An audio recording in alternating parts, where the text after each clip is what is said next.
everybody, this is Abe from whichbike.com, and today, as you may recognise immediately, I'll be test riding this Yamaha R3. Now, I remember this bike about October time in 2014 when I was first thinking about motorbikes, and this was on the top of my list. I joined an R3 forum. I was really excited, anticipating the release of this bike. Obviously it took ages, it actually came out this week, and we're now in early May. And of course I've bypassed all of the 250s, 300 sort of marks, and now the 600 mark with my latest sports bike. However, this bike always was the one that kind of got me going. I always thought how bloody nice it was. It seemed like a perfect kind of size for a beginner rider. So let's see if that holds true. Now this has got that, it's got the blue livery. There's also a red one which looks quite nice, and there's an all black one, which is proving quite popular actually. I think people quite like it in the stealthy kind of look. It's got the kind of race blue wheels as you see on the MT-07 and MT-09. I think in the early pictures I could have sworn they were black, but I may be wrong. It's like almost like a deep purple kind of colour, but it is blue apparently. Well, actually 320cc. I suppose I wanted to get a little bit more to try and pitch it properly against the KTM RC390, which has to be a competitor for your money in this marketplace. Obviously Aprilia's got a similar bike. Now this is only a few hundred quid more than the R125, which looks as good actually. This is like a mini R6. So when you put next to an R6, you can see actually the R6 has got a much bigger tank. But at an immediate glance, you wouldn't necessarily know. I mean, it looks just like a sports bike should look. At first glance, you wouldn't know what the hell it was, just that it was a fast sports bike. Closer inspection, you realise actually there's a few things that give it away. Size of the tank, the sound it makes, and the fact when you put the power on, it doesn't really go anywhere. As I found out on the way down here, but that's not what this bike's all about. And as you go along this ride with me, we'll find out a bit more about it. Overall though, nice little dog, isn't it? All in all, not a bad bike at all. Good looking. I like that rear seat cowl. It gives it more of a 600 plus sort of look to it. I'm assuming that's replaceable, so you can put pillion on it. Yep, obviously there's the giveaway sign. Pillion pegs at the back. ABS at the front. No other real electricity. You wouldn't need it. It's not going to need things like anti-wheelie or traction controls, let's be honest. I quite like that the silver detailing. So it's not blue and white, it's blue and silver. And I like that. I think it has a little bit of extra class to it. Okay. So, let's have a look. Right. Let's have a looky. Key slightly offset. Everything's in the usual place. Let's turn her on. Let's see a wishy-washy boogie. Okay, not the best one I've seen. Neutral light. It's got little buttons on the left to change stuff. Quite a clear speedo. It's got the ABS and the oil sign on, which you expect to go as you start moving. Got a clock. Quite an easy to read fuel tank. That's good. Rather than just a fuel light. It's got the time, temperature. It's got a gear indicator. How good's that? Because now I've got one, I'd miss it if I didn't. Got the usual chipometer on. Nice clear speedo on the top right. That's pretty good. Everything's in the usual place. Headlight beams, flashing, indicator, horns down the bottom. Not bad at all. Usual stuff on the right. Really, it's simple. It's just get on and go. As you sit on it, my feet are planted firmly on the floor with probably an inch and a half to go. You know, good 30 millimetres. So this bike is going to suit everybody. Probably, well, maybe not Warwick Davis, but pretty much everybody else. I might start her on. Don't need to pull the clutch in. Instant start, nice little burble. This is the stock exhaust. I mean, it's not the greatest sounding bike in the world standard. I'd be very tempted, since it's only like 4,750 odd quid or something, then I'd get an Akrapovic. Now apparently with the Akrapovic full system, which is 800 quid, opposed to about 400 for a slip-on, it changes it significantly. Has a massive sound. Without the baffles, apparently, it's too loud. So if that's your one, then I'd get the Akrapovic full system. Obviously it adds on to the price and might bring other bikes into range. We'll talk about that more in a minute. Clutch, very easy to pull in, It's not stiff at all, which is perfect. Especially if you're new to bikes, you don't want to make things difficult yourself.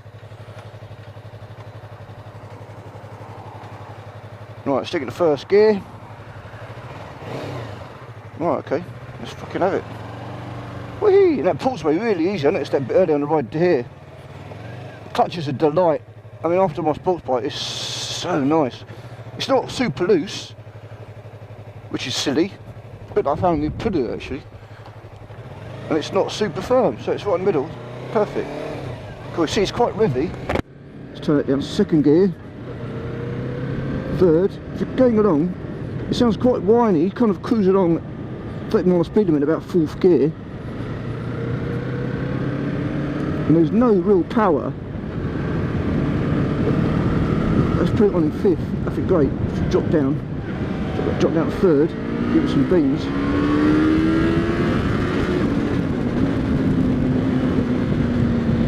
See, when you're coming off a bigger sports bike, obviously it's going to feel like there's a lack of power. However, people are coming to this from 125s, maybe an older 250, so they're stepping up to this bike, in which case it will feel absolutely fine. So let's find out what this really means. Is that power and usability of this bike worth the 4750 against other bikes, other bigger bikes? You can get 600s for near on just over £5 grand. Indeed, Yamaha's MT-07 is 5,250. It's only 400 quid more. And I've been on that, and obviously that has got power. It's got quite a lot of fun. So what you're getting for this though is a very nice looking sports bike. So if you like sports bikes, this is the one you're going to go for in the Yamaha range, in that price range. Now what I can tell you straight away is first impressions. First impressions are actually fantastic. The seat, although it feels hard, the suspension is dialed in perfectly for road riding, and so it actually feels incredibly comfortable. I'll go over a couple of bumps and perps in a minute. Here's a couple, here's a couple. Yeah, brilliant. The suspension is really perfect. It's set up for, I'd say, for fast road riding. It might need a little bit of tinkering or firming for ideal short track stuff, but in a road environment, let's go this one here. Well, hey, fucking hell, come out and see. Bit of jockey action, but no, other than that, comfortable. Another thing that makes this very comfortable is the actual sitting position. I find the handlebars are the perfect distance away from my body, so my elbows are quite relaxed. They're not outstretched and they're not too close. Absolutely perfect, but that's obviously down to the size of you yourself. Now the handlebars, fairly high, and they're not pointing down like clip-ons. So I find that incredibly comfortable. What's so everybody else? That's what you get on a tourer or a non-super sports bike. And I think that's brilliant. So I think new riders and beginners might struggle with severe clip-ons. You know, it doesn't really affect low turning speeds, and it might take away a bit of their confidence.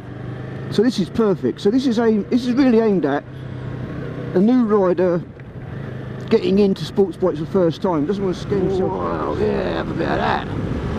Oh. So it takes a while to catch that car up, I suppose, with your super sports. However,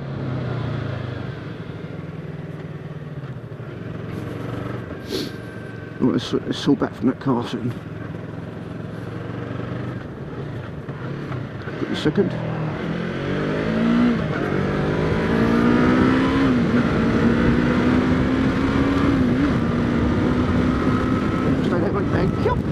Shit, catching that car already. Wow, tell you what, this is really good. I can see this selling like hotcakes. Well, it's an A2 licensed bike, so if we get up to the full one, and I can see this being a fantastic stepping stone. It's a very capable bike. I mean, okay, if you've got a super sports next to it, you probably take the keys to that out. But if you can afford to keep this as well, use it for thrashing. It's a new bike, isn't it? So you're going to get the full kind of warranty on it. Which ain't a bad thing. So you can really kind of give it a beans, set it in 2 years, and still get decent money for it. Or keep it as your like weekend thrash bike. You're not so worried about dropping it. If you've got like a bike worth over 10 grand, you can cross it that one and use it all the nice days and stuff. It's got ABS, there's no reason why I can't use it all year round. It's modern Yamaha, so it'll last well, it won't corrode in front of you. Yeah. Wow. Let's put myself back 20 years ago. If I was in my early 20s, late teens, I'd be looking at this bike and dribbling, you know. I'd just be like so excited at the prospect of getting a bike like this. And I can tell you right now, this is sublime. This forte is the twisties and the build quality. I can tell it straight away. This is well put together, as you'd expect on a brand new model. Very happy with this. Okay, right, so we already know who it's for. It's for new and beginner riders, or riders like myself who might have a Tourer or a Super Sports, but also want to go back to the days when you could rag a bike to death and not worry about killing yourself as easily or having your licence taken away, and get to the limit. Sometimes it's nice to reach limits of the bike. You feel like you're the one who's riding the bike and the bike's not riding you. And that is a massive point. And then taking this, once you've got that in your mind, so you know you want to kind of get a bike like this, yeah, this is, okay, it's a bit slower than the RC390, but it turns beautifully, it looks good. It's a Yamaha, so it's going to be well built, well looked after. There's going to be dealers everywhere, which is what, this is probably the only reason I wouldn't get an Aprilia, and all the KTM. This bike's accessible, the dealers are accessible. There's going to be fucking truckloads of aftermarket bits so you can personalise it. There's going to be, you know, you probably have about half a dozen to a dozen exhaust manufacturers building one for this now. I know there's an Acura, but there might well be more on the way, if not now. It's extremely comfortable. I mean, it's one of those comfortable bikes I've ever been on. It's perfect for me. I'm 5'9", 5'10". Relatively shortish legs for my height. Yeah, I'm not silly, I don't like a freak or anything, but you know, generally speaking, I've got about a 30-inch inside leg. Usually fully have about 32 with this nice sort of height. And this bike's absolutely perfect. The handlebars are a flipping delight. It's so easy to control this bike with this upright steering. The seat position, my back, neck, everything is so beautifully adjusted. Oh. I mean, I got on this bike, pulled away, bang, started riding it fast from the go. Now that is really testament to a bike that is sorted. So they've done some good work on this bike. It's like that pulling away there, it's really smooth. You have to get the second really quickly because there is nothing in first gear at all. It's just really get you off the line. So third gear,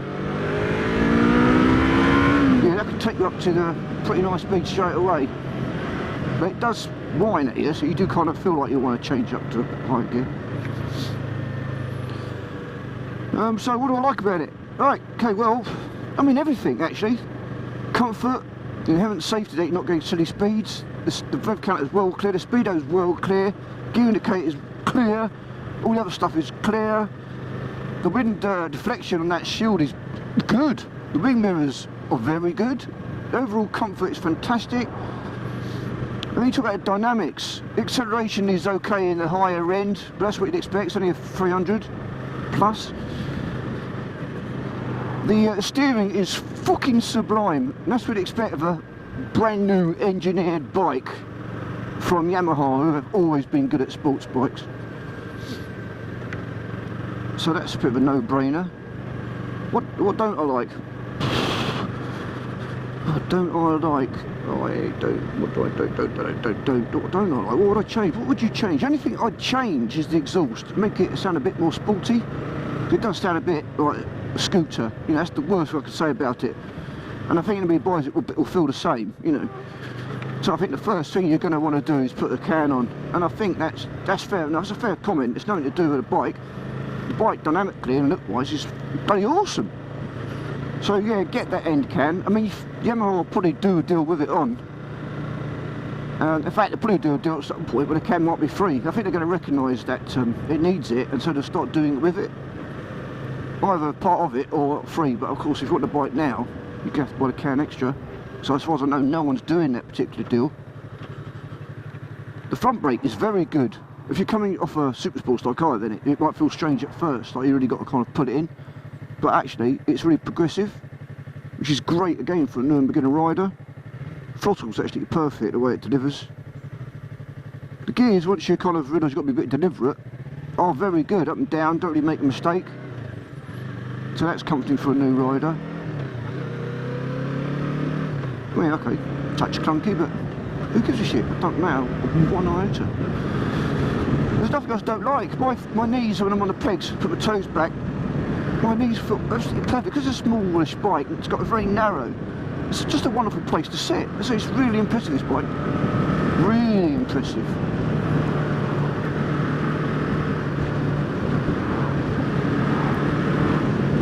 I think you might get it prettier because it's a bit faster or it just looks better in your opinion. KTM's might still be a class leader. To be honest, I haven't looked at the reviews, but I know this does well. But given all when you weigh up all the factors, I think this bike is the winner. But I'm not talking about all the factors. You know, dealers, longevity, resilience. The fact this is probably going to last for a long, long time. You can rag it to death. Easy maintenance. Lowest running costs. It's probably got decent insurance. It's probably the only one that's pretty cheap is a CB125. Was it a CBR125? I think it is, yeah, sorry, from Honda. Which I think is the cheapest of those. And until recently it was the blandest, but actually I quite like the new model. But I think dynamically, this is going to slaughter it. It's going to feel a little bit more alive. I think if you rode them back to back, this is the one you'd go for. Yeah. Okay, well, happy days. What a wonderful way to spend 4,750 quid. No doubt about it. Not my word means anything, but take it from me. Get this bike if you're in the market for this sort of bike. You won't never go wrong with you. And it's either a great stepping stone or a bike you enjoy for many years. And on that note, I'll sign off here. This was, as usual, Aid from whichbike.com. Thoroughly enjoying my ride on the 300 from Yamaha. R3. Wicked. Ciao.